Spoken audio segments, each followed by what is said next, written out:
No, finish it. Where do you kick your shoes off?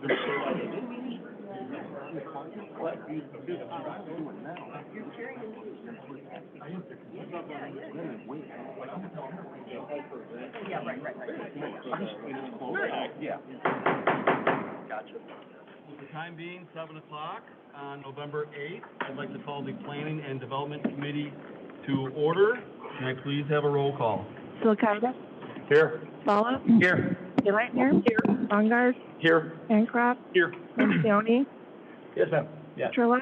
Here. Werbaum? Here. Westner? Here. Weber? Present. All right. Moving right along. Number 3, we have the onto this vote. Looks like we just have one item on there. I'd ask for a motion and a second. Move for approval. Moved by Alderman Silicata, second by Lencioni. All those in favor say aye. Aye. Ayes have it. Next, we have a Plan Commission recommendation to approve a zoning map of Medman and preliminary plat of subdivision for Pheasant Run Industrial Park. Go ahead, Russell. Good evening. Pheasant Run Industrial Subdivision was presented as a concept plan this past summer. The site is the 84-acre former Pheasant Run Golf Course. Applications have been submitted for rezoning of the property to the M2 Manufacturing District and preliminary subdivision of the property into 4 building lots for industrial warehouse buildings totaling 1.1 million square feet. The plan is similar to the concept plan, the primary difference being the building footprints for the east and west end buildings were flipped so that the larger building is now at the far east end. The site has access provided from Route 64 in 2 locations, the existing traffic signal and Pheasant Run Drive, and the Keel Road through the airport property to the east. Access is also provided from Couts Road in 2 locations. Traffic study has been prepared and was reviewed by the city's traffic consultant, HLR. HLR generally agrees with the findings of the study that based on the traffic projections, the surrounding roadway network has sufficient capacity to accommodate projected traffic from the development. There were a few follow-up items regarding Couts Road, and that information has been submitted to staff for review. The Plan Commission held a public hearing, unanimously recommended approval with a condition to add trees within the common areas along the private drives and the detention ponds. The commissioners also provided a number of other general comments, and the developer intends to incorporate the Plan Commission conditions and comments to the extent possible, given some of the site constraints. So a recommendation from the committee this evening should be subject to resolution of outstanding staff comments, including submitting responses and revised plans prior to City Council action. With that, I can take any questions, or we have representatives from the Greco DeRosa Investment Group present, available to respond to questions as well. Thank you, Russell. Any questions up here? Go ahead, Brian. Under tree preservation, staff comments, there is something on the bottom where it says staff comments. Tree preservation exhibit shows the area extending over the western 2/3 of the south property line. This will need to be clarified. Where is that on the map? Yeah, so there was an inconsistency with the tree preservation area along the south property line. I believe there's a preservation plan that showed the trees just preserved on the western portion, and the landscape plan showed them on both the western and eastern portions. So that needed to be clarified. But that'll be taken care of then? With this? Okay, all right, thank you. Go ahead, Rita. Yeah. Russ, I just have a question about the traffic study. How do they determine the number of trucks? Is this a build to suit, so the traffic study tells them the maximum amount they can have trucks, or is it just a wild guess, or how does that? Yeah, so the standard practice with a traffic study when you don't have a specific user is to use the ITE, International Traffic Engineers Manual, to project out likely traffic based on this land use. So you have to make certain assumptions. So that land use is most similar to what's anticipated for the users of these buildings. But the developer could perhaps speak to that further. Okay. If you'd like additional information. You answered my question. Is a standard that they use for based on the size of the project or the size of the buildings, or okay? Correct.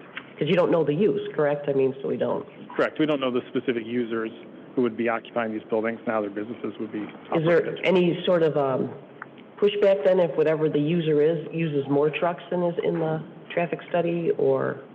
Well, we have to make an assumption with this subdivision that whatever's developed there will follow the zoning district guidelines. And so generally, any kind of warehousing type business that would generate truck traffic is permitted. So the assumption is that it would be something that could be comparable to those ITE standards, but we can't guarantee necessarily. Okay, good, thank you. Go ahead, Rich. You guys mentioned the Keel Road was an exit point. That's currently a private road, isn't it?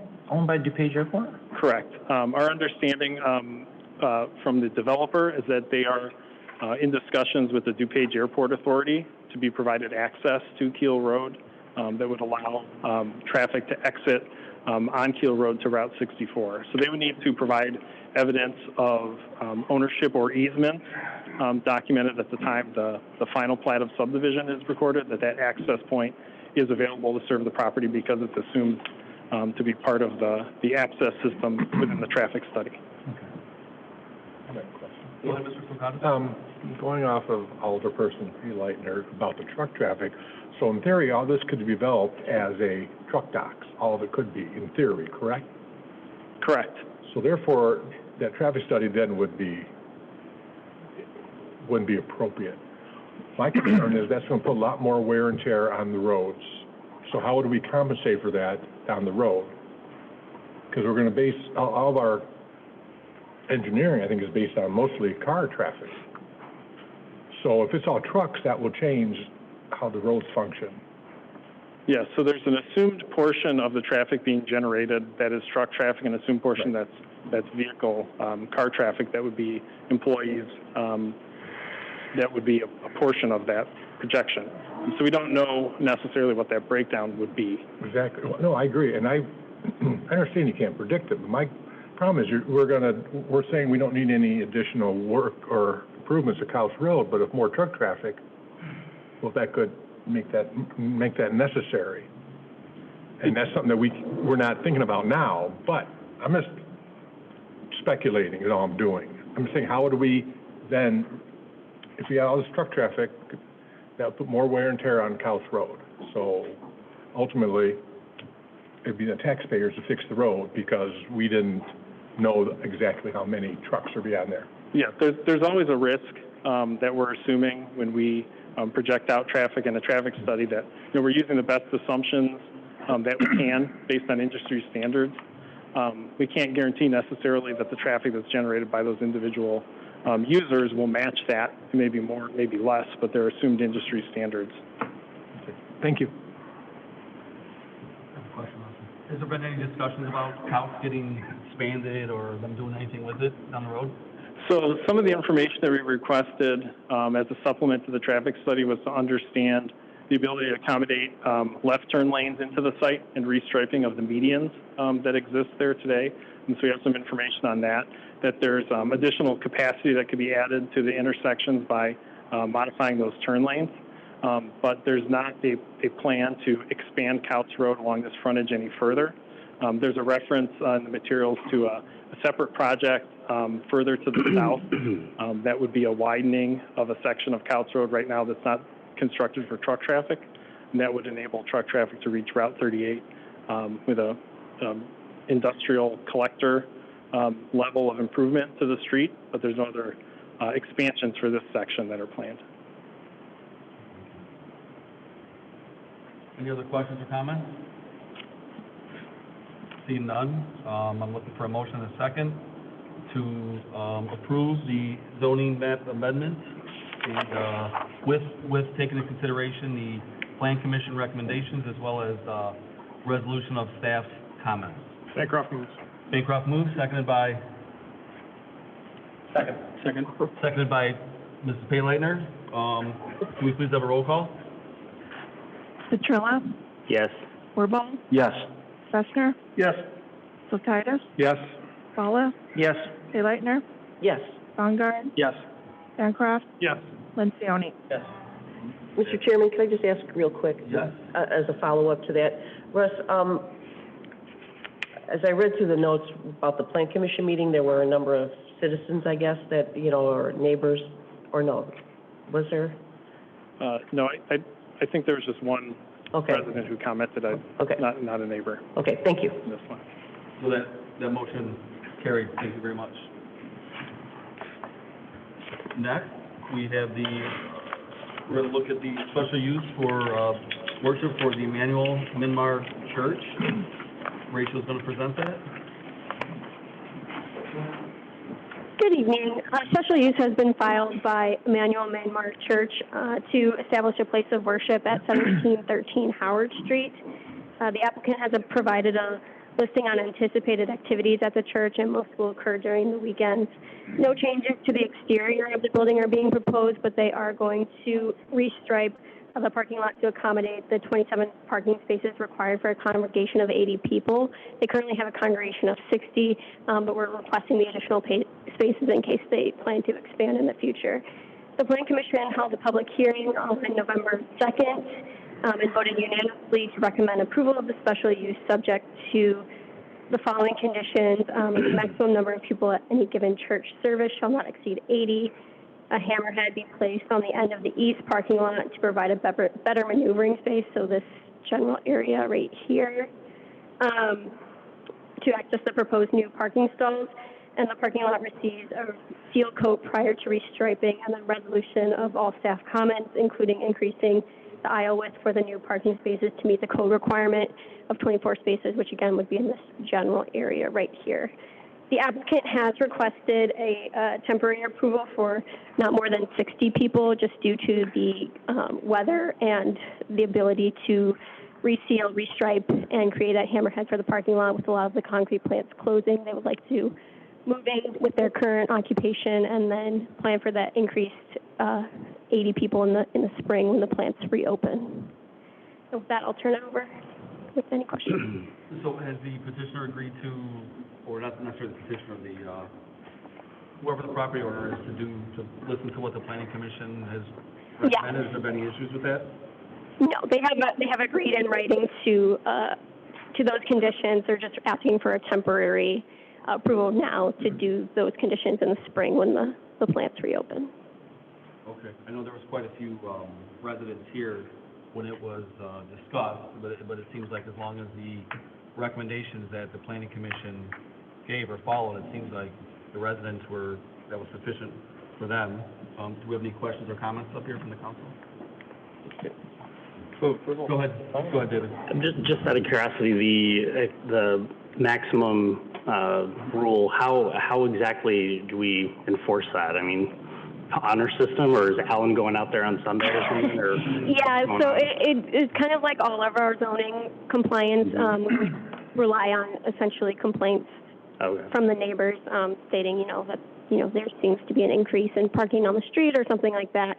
Obviously, with a church use, you gets a little grayer because trying to determine, okay, that car is not for a residential parking lot. But hopefully with the increased spaces, obviously there's a lot of room in this lot. If you look here, I mean, there's plenty of room if they ever choose to expand more past that 80 for additional parking. So it shouldn't hopefully be an issue. I think the on-street parking and the traffic on that street is kind of a separate issue for the neighborhood and not necessarily related to this special use, but hopefully this seems to be a decrease in the school that was there, so a decrease in use should help with the parking and traffic. I know there was a question at the Planning Commission about two signs, one that said that were relevant when the school was open, that you cannot use these parking spaces during school hours. Is that something that we talked to the chief about, getting those signs? Yeah, we'll work with police to have those removed if they can be, because that was associated with the school use, so obviously it's a change in use, so that should be able to be taken down. Okay, great. Mr. Lencioni moved. I'm looking for a second. Second. Second by Mr. Petrillo. Can I have a roll call, please? Mr. Chairman, just one quick question. I have a question for you, actually. Okay. You had mentioned the public hearing portion, and that there were comments. Did I hear you say that you thought that they were addressed? Yes.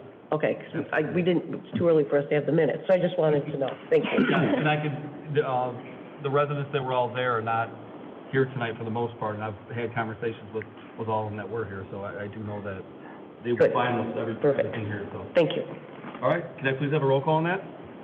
Petrillo? Yes. Wirball? Yes. Fester? Yes. Kulkaitis? Yes. Lala? Yes. Leitner? Yes. Mongard? Yes. Bancroft? Yes. Lencioni? Yes. Great, motion carries.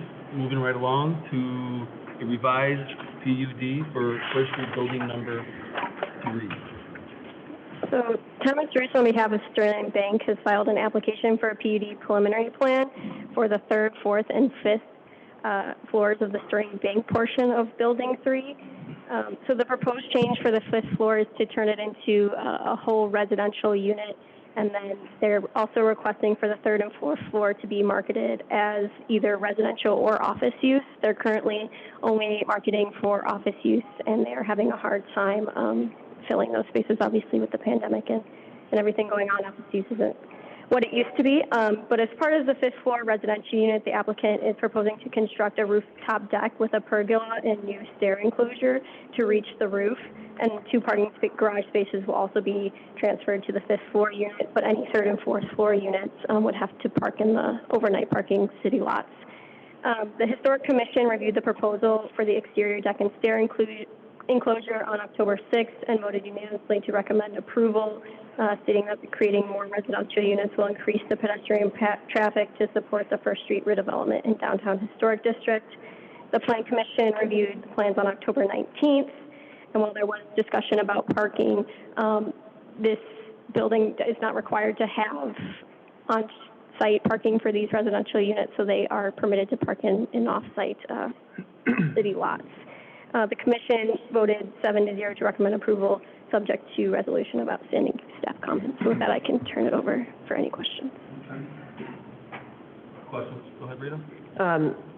Yeah, I'm okay with the request, but I just thought I'd take this opportunity to ask a quick couple of questions about the whole development. What is the First Street vacancy rate right now? I mean, I don't think this is the only building that was having issues with that, correct?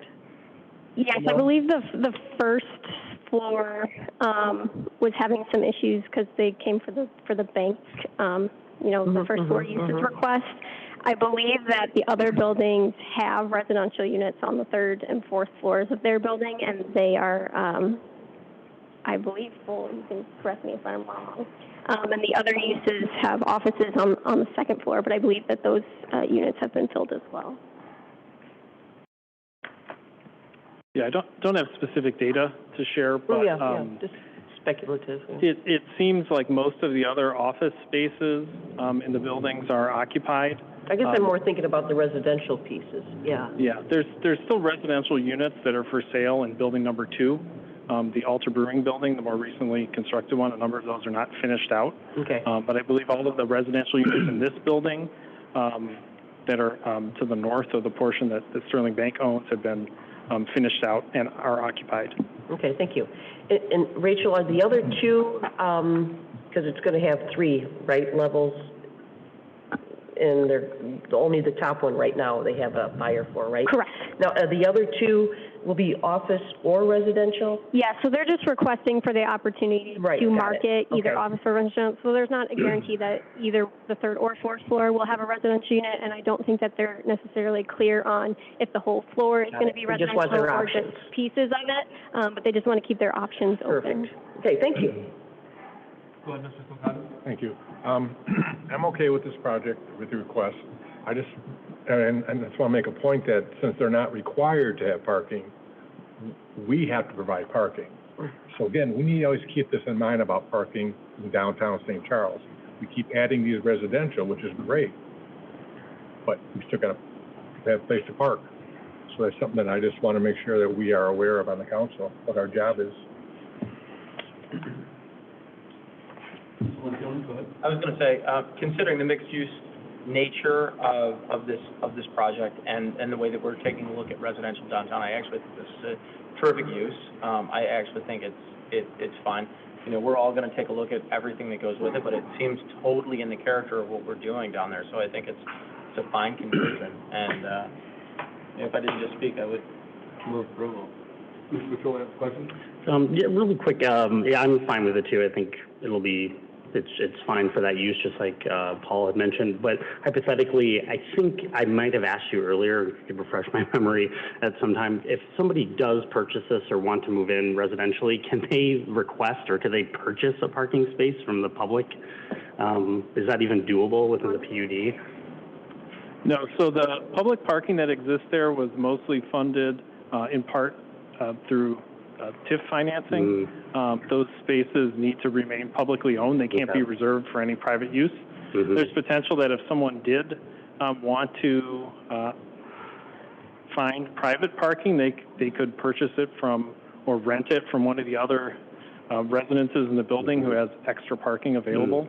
That would really be the only option, to have dedicated parking for the unit. And sorry, a follow-up. So just so there's no confusion, I'm just hypothetically thinking out loud, any potential owner, I mean, the applicant knows this and is comfortable with this fact? Yes, yeah, they're aware. Okay. Go ahead, Mr. Warbo. Regarding the parking, obviously it's pretty tight down there with parking.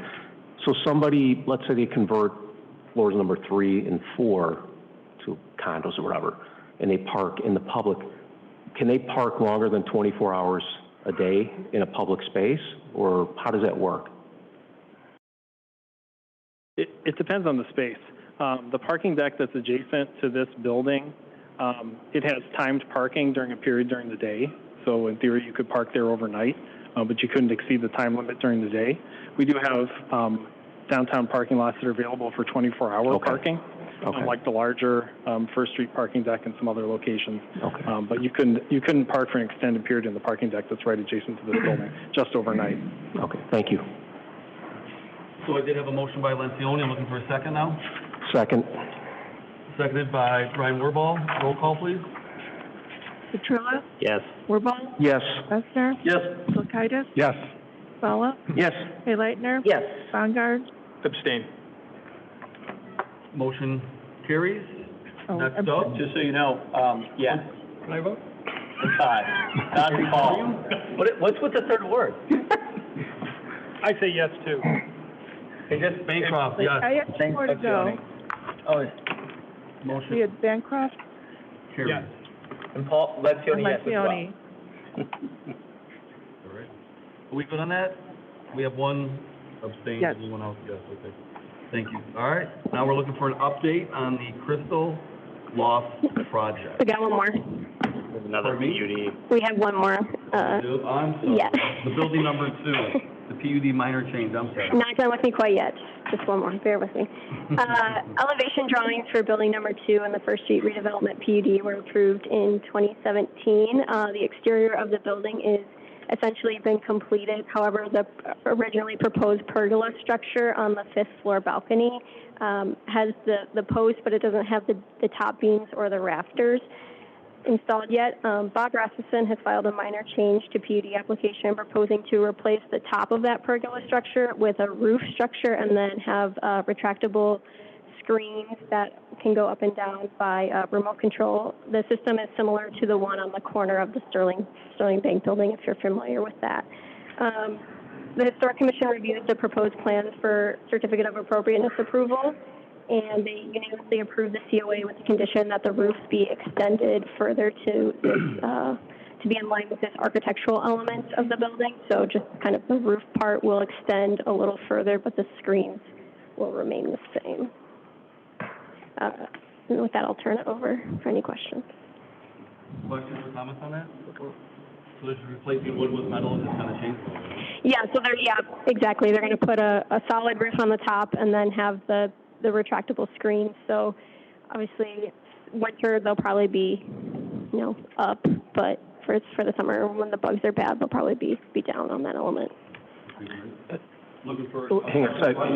How long is something going to be closed down below for them to do that? As far as when they work on that, do they have to close anything down below?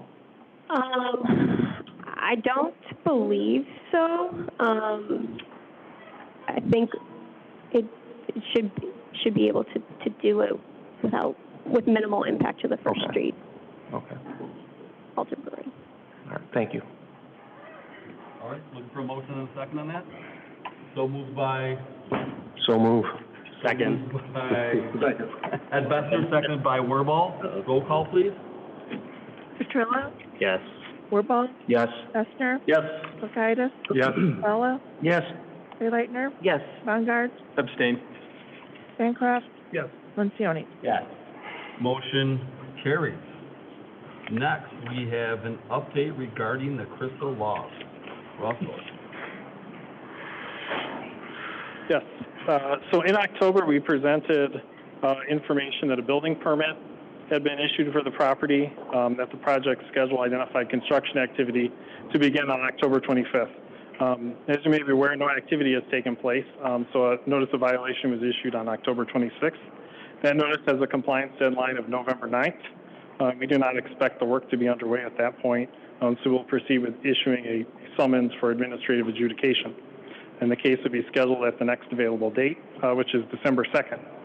We were made aware that there is a potential sale of the property, that the property is now under contract to be sold, and that sale could close by the end of this month, and that work could potentially proceed thereafter. Staff has not yet communicated with the contract purchaser, but we're working on getting some information about their plans and their schedule to understand what that means for the property condition. That's the update. Okay.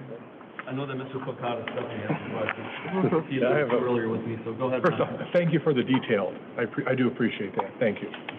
I do have a couple questions. Okay, first off, I don't have much faith in this going anywhere.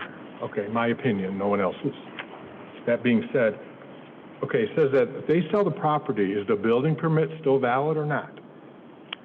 So we would have to have the building permit transferred. It would be a question of whether they had the ability to utilize those building plans. So that's something we're going to have to get some information from the new owner on whether they'll have the ability to utilize those. So, you know, if the new building owner is going to, the potential new building owner, is he going to follow the exact plan? We don't have that information yet. Thank you. I didn't think you did. I just want to clarify that. So in other words, according to your summary, they expect to proceed immediately. Well, it's not going to be immediately, is it? I mean, in reality. It could be. Unless he does ahead of time, correct? Yes. We're making the contract purchaser aware of the outstanding code violations, so it would be in their interest to proceed with addressing them to some degree. We don't know necessarily, though, if they're going to want to proceed with what's been shown on the plans of the, making the building weather tight and kind of fixing the roof. They may have other ideas for what they want to do with the property. So we'll need to see that. But it's potentially there could be some effort made to address the site conditions, but maybe not complete the building immediately, depending on what their interest is long term. Okay, and then everything else is dated November 9th, except for the windows. That's the 26th. Why is there a difference for that particular repair? I think that the other elements were more structural, and those are more of a finishing element. Okay, and when can we start imposing fines and putting a lien on this property? That would start with the adjudication. So we can't do anything yet until the adjudication? Correct. Yes, we have to provide them with due process. Okay. Well, that is disappointing, but thank you. I appreciate the information. Mr. Wirball, I know you got a question. You answered all my questions, thanks. Yeah. Mr. Bessner, go ahead. In regards to the adjudication process, how long does that take then? Is it ongoing? I mean, I know Alderman Sakaitis mentioned, fines and all that, but is this going to be a long path where we're going to be fighting with this developer? Well, I think ideally, this new contract purchaser may have plans that they would either want to execute or want to proceed with improving the property condition in the short term so that these violations go away. Sure. So I think we need to see if this property sale proceeds, because that adjudication date in December, we may have a new property owner at that point, based on the information we've been provided. So we'll need to see sort of where things are at that point. Okay. Thank you. Okay. Any other questions or comments on that? No? Well, thank you very much for the update. Thank you. No need for really additional business. I just want to say this week is this Thursday is Veterans Day. Please thank a veteran for their service this week if you see him or her. And I'm looking for a motion and a second to adjourn the meeting. Moved. So moved by Lencioni, seconded by Second. Wirball. All those in favor say aye. Aye. Those opposed say nay. The ayes have it, this meeting is adjourned. Excuse me.